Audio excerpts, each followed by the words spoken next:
안녕하세요. 보험 전문가 정상기입니다. 오늘은 고지사항 알릴 의무에 대해서 이야기해 보겠습니다. 알릴 의무란 무엇이고 굳이 알려야 해? 뭐하러 내 소중한 정보를 알려야 해?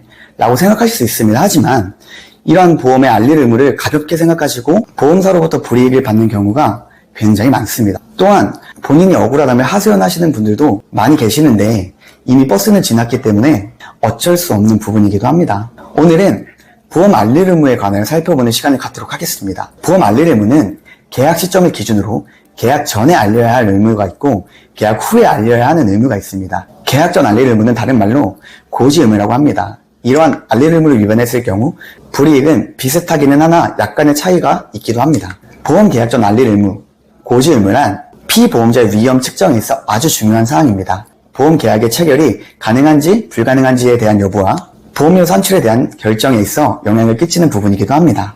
고지 의무의 알릴 의무의 사항에 따라 일부 특약들의 가입 금액의 한도를 제한하거나 일부 보장 특약들을 제외하거나 보험료의 할증 혹은 부담부 조건 인수 등을 결정하는 가장 큰 사항입니다. 계약 전 고지 의무를 어기는 경우에 피보험자의 보험 사고로 인한 손해 발생 여부와 관계없이 보험사 측에서 칼자루를 치게 됩니다. 계약 성립 이후 고지사항 위반 시 보험사 입장에서는 5년 이내 계약된 보험 상품의 강제 해지가 가능합니다. 또한 계약 당시 계약자가 올바르게 알릴 의무를 이행했음에도 불구하고 담당 설계사가 임의로 기재하거나 고지 의무 방해로 인해 제대로 알리지 않았을 경우 보험금 지급을 제외하는 사유에 해당하게 되며 당시 담당 설계사에게는 구상권이 청구되는 경우도 발생할 수 있습니다. 의무를 위반한다고 해서 손해배상의 의무가 생기는 것도 아닙니다. 다만 계약의 해지라는 불이익을 받을 수 있으므로 보험 계약에 있어서 중요한 의무 중 하나입니다. 보험 가입할 때 과거 질병, 상해 이력 등을 알려야 하는 고지 의무가 있는데 의도치 않게 단순 진료라고 생각하거나 질문을 대충 체크하고 넘기는 경우가 있습니다.